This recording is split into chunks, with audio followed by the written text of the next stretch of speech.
Archaic Records. Hey, what's up, everybody? It is Archaic Records here with you again. My name is Jamie, coming at you from Nashville, Tennessee. And today we're going to go back to 1988, take a look at the third album, Welcome to the Real World, by British working class heroes, The Business. Now, I realized as I was saying that the term working class heroes could be construed as somewhat of an oxymoron, but I know what you're thinking. You're the oxymoron. Just watch it, buddy. Just watch it.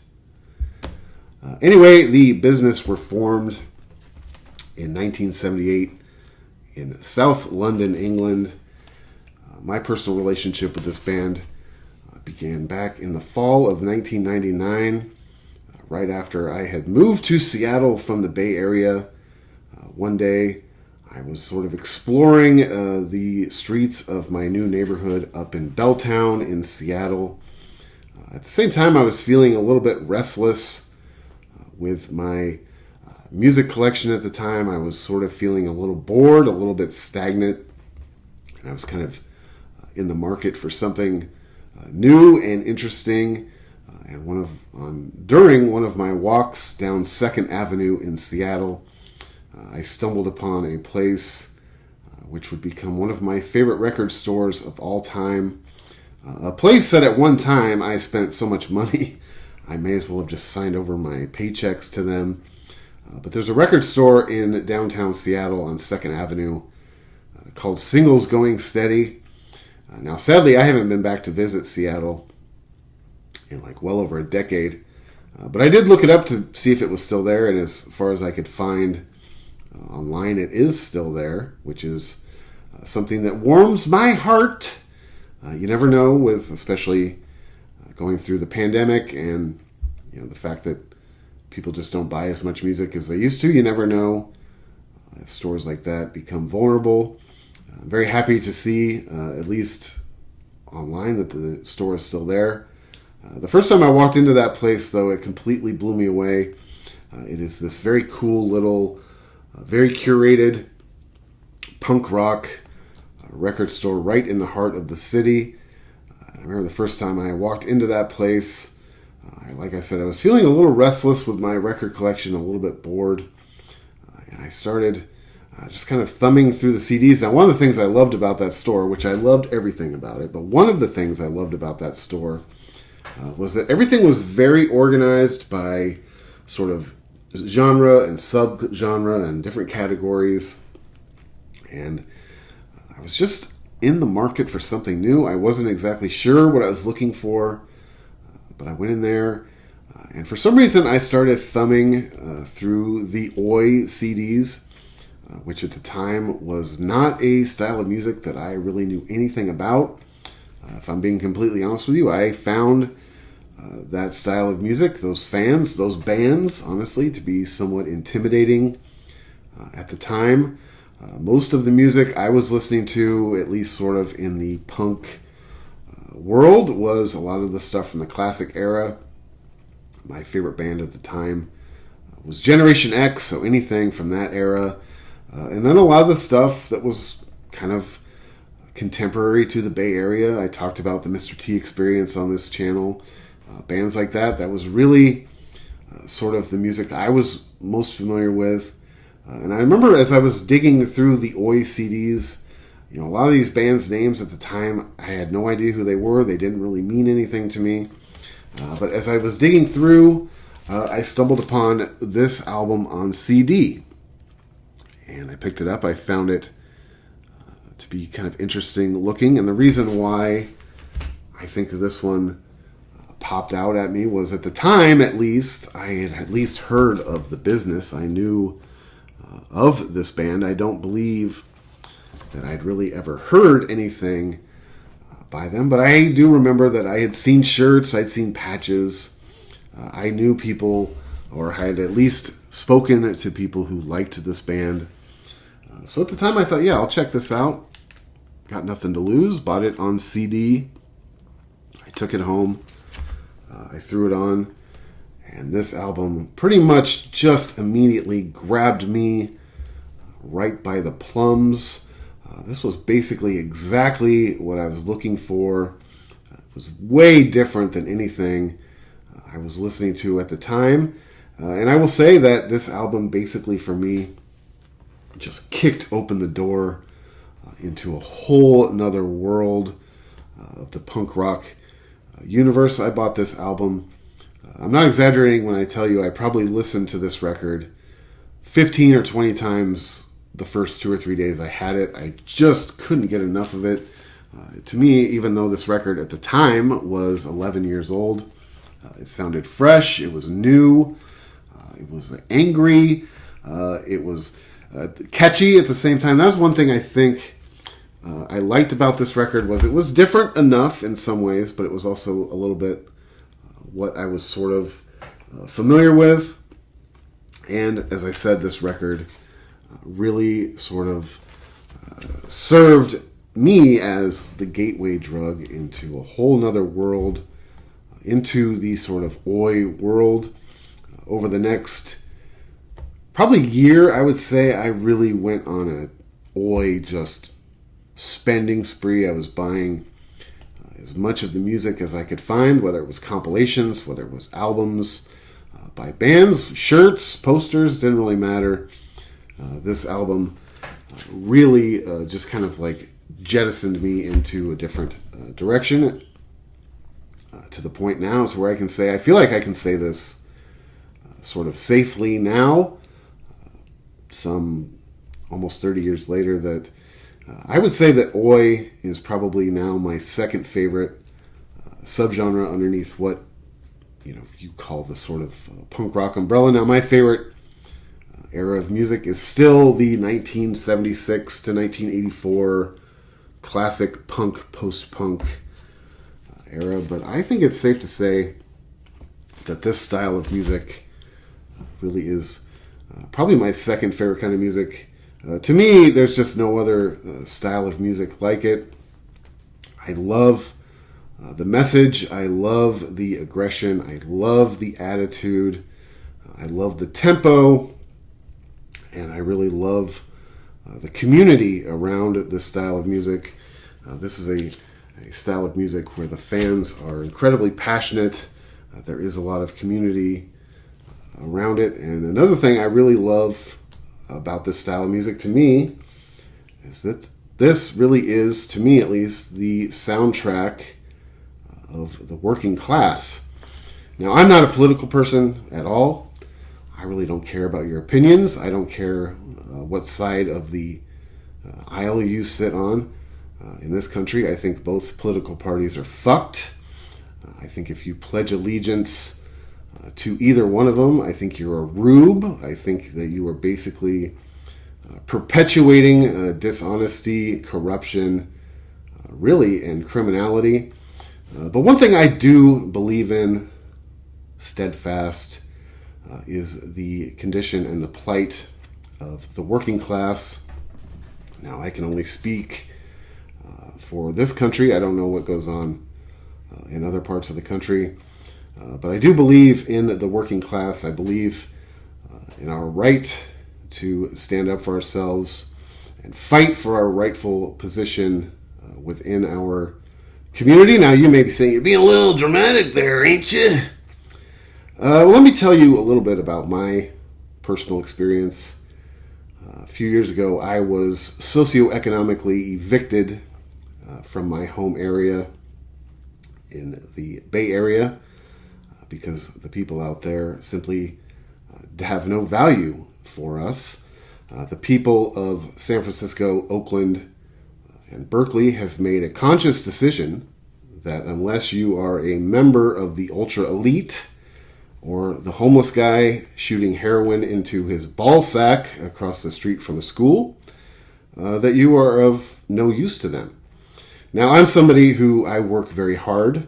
I make a decent living, a good enough living, I would say.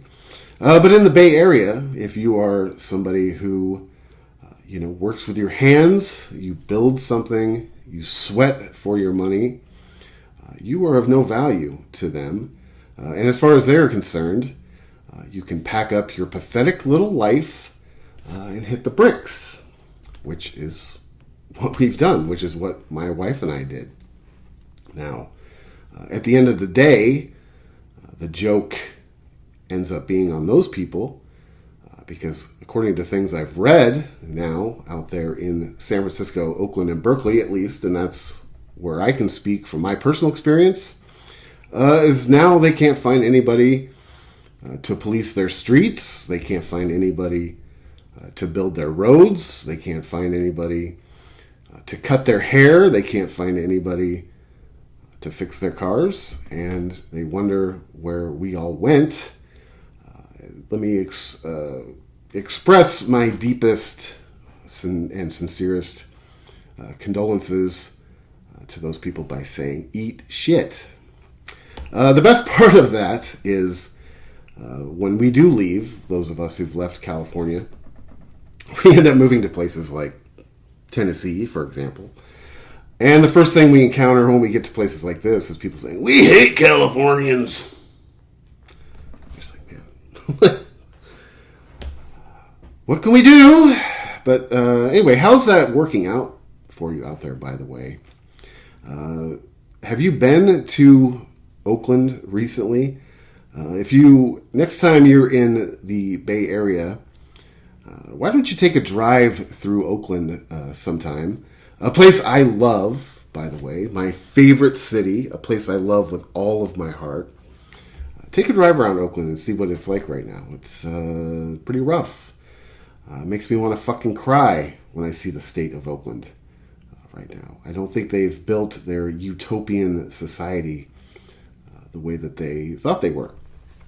But that's something about this style of music that I really love. It's something I really connect to, is that like I said, I believe this is the soundtrack of the working class.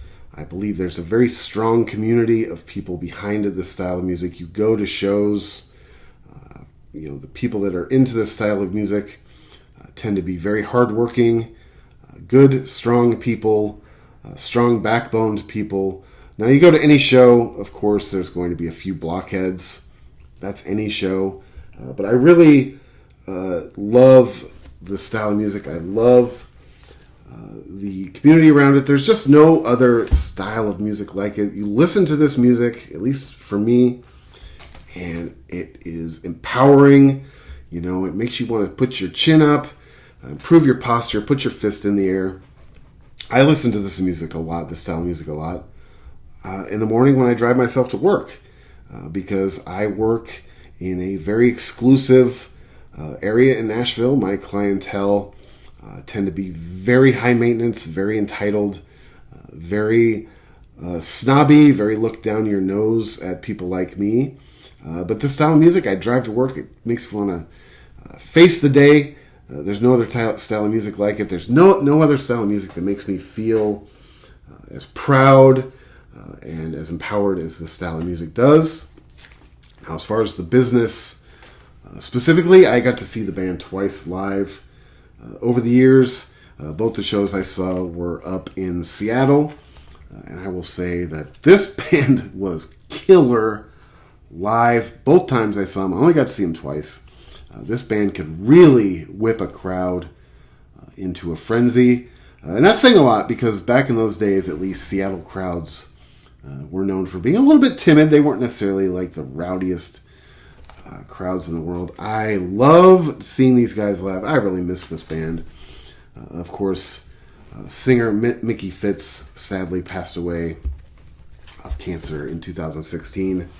This band only put out 6 records, which is unfortunate in a way, but fortunate in the sense that the stuff that this band put out, quality-wise, was just all top-notch. There's really not a lot of clunkage in this band's catalog at all.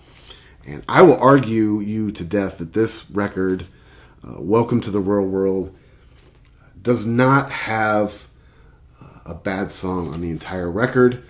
Looking back on it again as an album that was sort of my gateway into this entire style of music, I think in a lot of ways this was the perfect record for me to kind of wade into the shallow end of the pool with this style of music, because this is definitely not as hardcore as a lot of the bands from this era.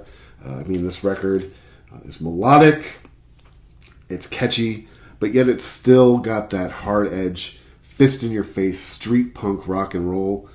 I think if I were going back to 1999 when I first discovered this record, I think if I would have found a record that was maybe a little bit more on the oi side than this one, because the Business, as great as they were, and we all agree that this is one of the greatest oi bands of all time, if not the greatest oi band of all time, they were a little bit poppier than some of their contemporaries, and they had a real gift and talent for writing catchy hooks, poppy choruses, and Mickey Fitz, in my humble opinion, is he is one of the greatest singers in the history of punk rock, regardless of subcategory. Man, am I gushing a little bit? Perhaps. I just absolutely love this record. I've gone back. I own all of the Business stuff on vinyl. But I will say I chose this one first because this was my gateway. And, honestly, it is my favorite Business record. I don't know what to tell you. Anyway, let's get into this record just a little bit. Man, I love this record. I first bought this record, like I said, back in 1999, and I still put this thing on a lot. I still listen to this record all the time. Like I said, not a bad song on this entire record. Really, this is the goods, in my opinion, if you are looking for a change of pace and you haven't gone down this sort of oi path. For me, this was a life changer. I know saying that sometimes seems cliche, but it's true. Anyway, side one of this record starts with a song called Mouth and Trousers. I love that song. I love the band's performance, and I think, like I said, Mickey Fitz sadly was one of the greatest singers in any sort of sub-genre of punk rock. The second song is Do a Runner. Man, this is going to get real repetitive probably because I love that song. The next song is 10 Years. I love this song. I think the song is basically... this record came out in 1988. The band formed in 1978. The chorus says, "We are the Business from Lewisham, and it's 10 years, and we're still standing here." Man, love it. I think this is 10 years is an ode to themselves and up to that point, their own history. The next song is We'll Take 'Em On. Man, like I said, this is the style of music I like to listen to on my morning commute because this stuff just gets you amped. It makes you feel proud. It does something. It builds you up. This music always builds me up. I think that's one of the things I love most about it. And there are days, honestly, I wake up, I need this. I need this as much as I need my coffee in the morning sometimes. We'll Take 'Em On. That's a song that I always listen to on my way to work. It gets you ready for the day, gets you ready for the bullshit you're about to encounter. The next song, number 5, is Fear in Your Heart. Love it. Love everything about it. Another song, basically just empowerment as far as, the way I interpret it is, straighten your back, put your chin out there, and just get your work done and go about your business. The business. The next song is Welcome to the Real World. The title track ends side one of my favorite songs off the record. I love it. I love the lyric where he says, "What are you gonna do now? Same as usual, swallow your pride." Man, I love that song. I love this band. Man, this is such a amazing balls record. Side 2 starts with the song Never Say Never.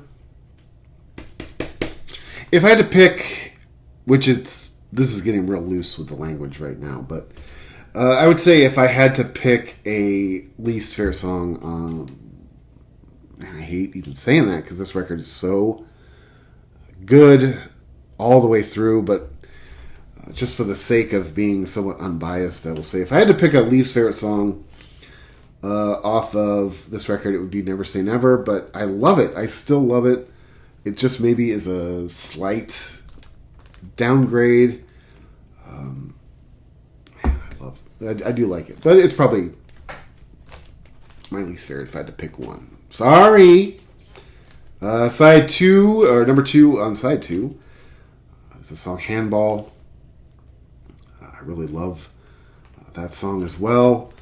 Track 3 on side 2 is my favorite song off of this record. I might suggest that this is my favorite song by The Business in their entire catalog. And that is Livin' in Daydreams.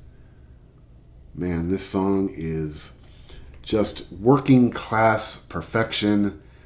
Basically a ode to going out and working and earning your way through life. I love the song Livin' in Daydreams. Living in daydreams is not for me. I love it. Probably my favorite song on this record. That's a song every single playlist I make, regardless of genre, that song is on. The next 2 songs, Look at Him Now. I really love that song also. And the last song on side 2 is a song called We Gotta Go. Appropriately titled, really, for the next to last song on the record. We Gotta Go. I love that song also. Now this record ends with a bonus track, a reprised version of the song Never Say Never, which is good. Like I said, the song Never Say Never isn't necessarily my favorite song on this record. It might be my least favorite song on the record. Man, I hate even saying that because there's really not a bad song on this entire disc. Check it out if you haven't. Anyway, that is a little bit about Welcome to the Real World, how I discovered this band. And really, this band was, as I said before, this band really was my gateway into this whole universe. I expect that I will be talking a lot more, not only about the business specifically, but this style of music moving forward. Because like I said, apart from the classic era, 1976 to 1984, this is my favorite subcategory.